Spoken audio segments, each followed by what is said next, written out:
So you probably have a lot of questions about X49. Really good, important question is, how is it different than X39, right? We want to take a look at that. Also, it was very, very important from a business perspective that X39 remain the parent product and X49 be an add-on, right? We want to continue to message X39 as the lead-in product, and X49 is something that you add on as a bonus. And so the two of them work together as companions, and you're going to see some clinical data on that. So what does X49 do? It elevates AHK-Cu. X39, of course, as we know, elevates GHK-Cu. They're copper peptides. They're mother and daughter peptides. But what they do is very different. GHK is ubiquitous. It's found throughout the entire body. AHK is found in more specialized tissue, and therein lies the power of X49 and AHK. So, like GHK, AHK will decline with age. Alanine is the amino acid in the AHK. So GHK is glycine, histidine, lysine. AHK is alanine, histidine, lysine. What first got me interested in this, more than 3 years ago now, is I was looking at peptides that were based on alanine.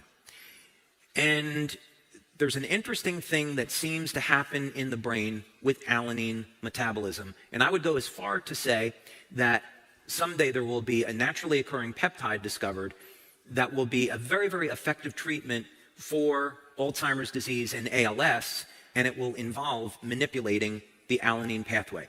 So that's actually why I was researching this in the very beginning. Now, there are a number of things that are already known about AHK, and then a number of things that we discovered in our research. One of them that's known is that AHK gets involved with repair of the endothelial lining. And what's interesting about that is that repair of the endothelial lining is induced by a growth factor called VEGF. Another thing that's interesting is that as you repair the endothelial lining, it has an effect on nitric oxide production. So AHK has actually been around for a number of years as a cosmetic product. And one of the claims that we definitely don't make, but I'm going to tell you because you're going to find out anyway, is that it's used in hair growth. So AHK was found by Dr. Lauren Picard in studies to actually be 10 times more effective than GHK at inducing hair growth. That puts it on the same level as minoxidil. But it doesn't do it through manipulating hormones. For those of you that are interested in exploring this, I've spoken with a medical doctor. We're looking at doing a study. Hair growth is a medical claim. We're not claiming hair growth. We haven't done a study on this. For those of you that are so interested, the recommendation from this doctor would be to go for microneedling to open up the pores, and then you can see if anything happens after that. Okay.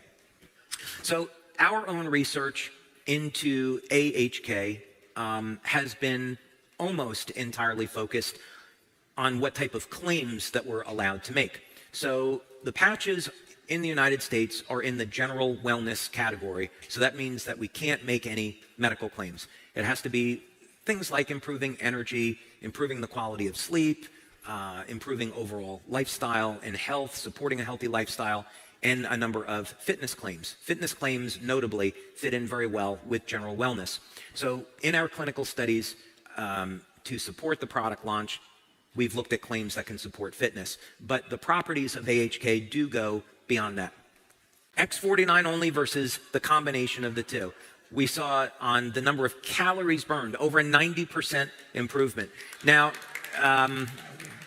we have a piece of technology that we purchased just for these studies that does a full body scan. And I'm going to show you an image from the study so you can see how that translates into change in body shape in 2 months. Bike top speed increased by 27% versus 22% with the combination. The distance that was traveled was also increased by the combination of the two, or X49 only. Now, we were speaking about health of the heart. There's a relaxation response that occurs with using both X39 and X49. There's an improvement in endothelial function, and this translates into not only a decrease in the pulse rate, but a change and improvement in blood pressure. So here we see, just using X49 only versus the combination of two, the pulse rate comes down. So what our data is showing is that both X39 and X49 have an effect on our overall body, but what they do is they work in different ways at improving health. X49, mostly in this example, is focusing on our muscle mass. And as a result of getting an increase in lean muscle, we also see corresponding decrease in body fat. And this is not a fat-burning mechanism per se that we would usually think of. So after 2 months of using X49, people find out not only have they gained more strength, stamina, and lean muscle, but the amount of body fat also reduces.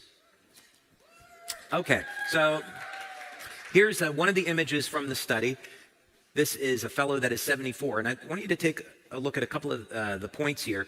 The most important one is the health risk. You can look at the body fat percentage where he started out at 37.5, which is not so good.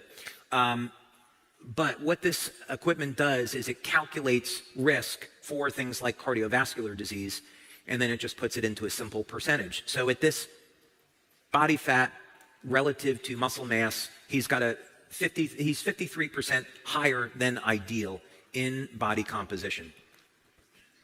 Now this is what happens after using X49 just for 2 months. I'm going to put those images side by side so you can see them.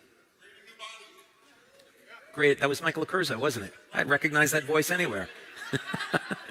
Okay, so at age 74, not only was he able to get a reduction in body fat, but look what happened with the health risk now. 53% to 20%. So this is very much in keeping with the goals of the company. We want to not only improve people's overall body shape, but improve their health. That's ultimately the goal. So I want to get into one other thing here, more specifically is on blood pressure. So we had first saw this in clinical studies that we did with X39. It appears there's a number of things that are going on here.